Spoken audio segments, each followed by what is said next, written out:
เรื่องนี้เป็นเรื่องยังบัดตดก่อนเหนียวก็มีน้อยแก้วหัวบ้าหวยอยู่คนหนึ่ง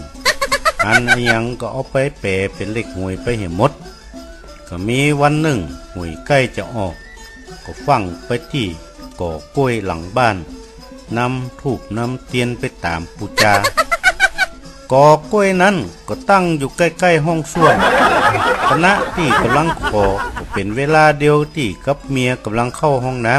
ำพอน้อยแก้วอธิษฐานกล่าวขอเลขหวยเสร็จเจ้าแม่ก่อกล้วยก็มีเสียงหลอดดังมาเป็นเสียงเหี่ยว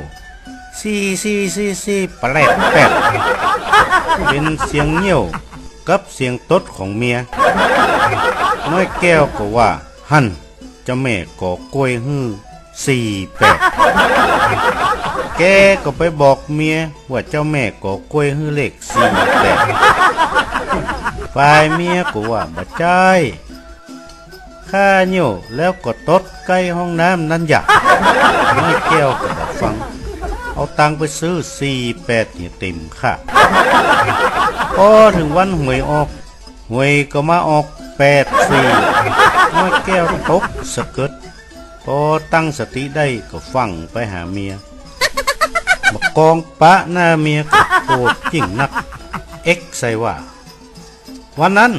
วันที่5ขอเลขกับเจ้าแม่ก่อกล้วยนั้นมึงยังบ่ตดก่อนเหี่ยวฮะ